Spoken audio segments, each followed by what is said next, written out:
Soti no wa muheria na no wa uri ongi kanatia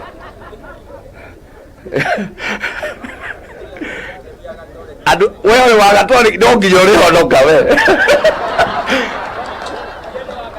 no reke tukwire wa nguku andu aria mangiru makeni mauge ni magugwitia aya tungeigua wa nguku arauga atiri ni ona ndirenda buredigetie tuo kanitha uyu wewe menyerere muno tukamamemie kana tigwo mwariri. See, you know that there is power, otherwise mimi that is why I don't want us to be sad. We should not be sad tondu ndirenda munjire korwo kigotho arambite riu ati aciuragio akianuragwo agitwaragwo tukerwo riu twathie India tugeka harambe agawacoka tukerwo. I mean, we must celebrate that God has worked faithfully with his servant. Kana tiguo na tuge haha mundu ri atani riu muthikiririe na muigue wega nie Jehova ingekenda guthiota kigotho na muthikiririe niguo teka atia nie ndikwenda korokoro nyingi reke mwathani njuke ukahwaini huruke hau anyina mombi kiroko ngirwo ni ajenga madware kuria maradwara. I think that is the way it should be. That is how it should be. Ama nyinyi mnaonaje? That is a blessing. It is a blessing. Even as we see that we have lost our brother, we want to thank God for this, because he is also stamping twathie na njira iria yagireire nake mwathani no ari turoraga.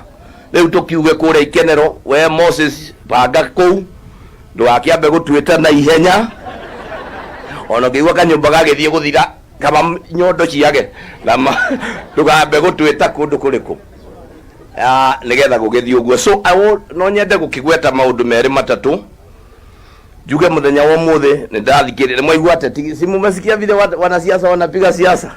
Mimi sasa simu najua yangu nilipiga wangu kwa kuja na fujo mkaniondoa kwake. Sasa mimi no haleluya kanatigwa watu wengi, amebadilisha maisha ya watu wengi, na alikuwa na moyo wa Mungu.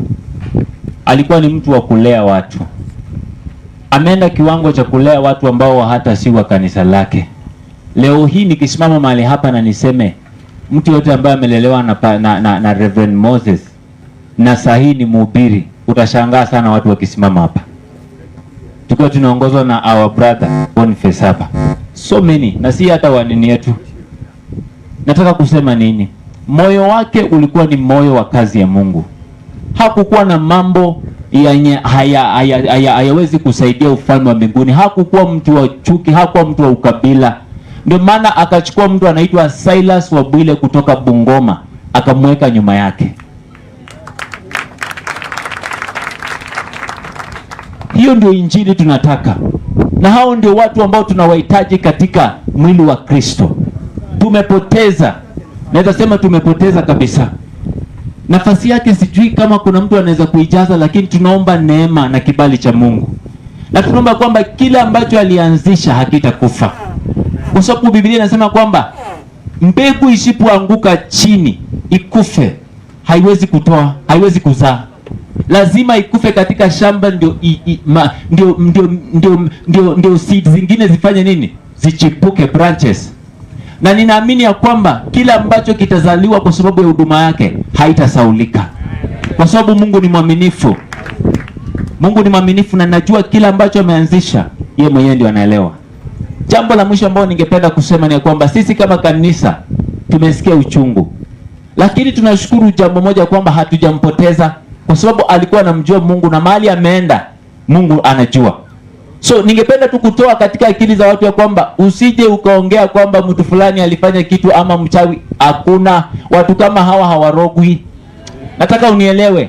Hakuna mtu alikuwa anaanza kuroga John the Baptist. Hakuna mtu aliroga Peter. Hakuna.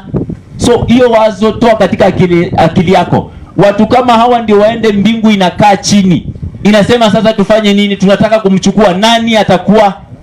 Mipango gani? Lazima si mtu anaanza hivi hivi. Najua kifo lazima kitafute sababu ya kwamba kulikuwa na jambo fulani, kulikuwa na hili, lakini nataka nikuambie it is not a mistake. It is not an accident. It is something that heavens has purposed. So tunapolia tulie ndani ya Kristo. nikijua kwamba hajapotea. Simbarikiwe sana. Amen. Sina mengi ya kusema. Amen. Asante sana. Haleluya. Tunashukuru Baba hata hiyo courage ambayo Mungu ameweza kumpatia. Haleluya. Kwa maisha kuna vitu mbili. Kuna kitu kinaitwa quantity of life. For 969 years. Kitu tunajulikana yake ni kwamba alipata watoto. Hakuna kitu kingine imeandikwa hapo na akapata watoto. Lakini kwa Biblia pia kulikuwa na mtu mwingine alikuwa anaitwa Daudi. He lived for 70 years. Lakini kwa Acts 13:36 nasema after David had served God's purpose in his generation, he rested. I want to believe our brother has served the purpose of God in his generation. Hallelujah. Amemaliza mwendo. Amemaliza assignment. Na riposa ameenda nyumbani kumpumzika. Hallelujah. Uliza neighbor, ungeenda miaka mingi itali undu itali kana ungeenda miaka minini ina quality. Hallelujah. This is a quality life. Hallelujah. Mtu ameguza mpaka mtu wa huko Western. Si mtu wa nguvu. Hallelujah. Ni mtu wa nguvu. Tunashukuru Mungu kwa sababu yake.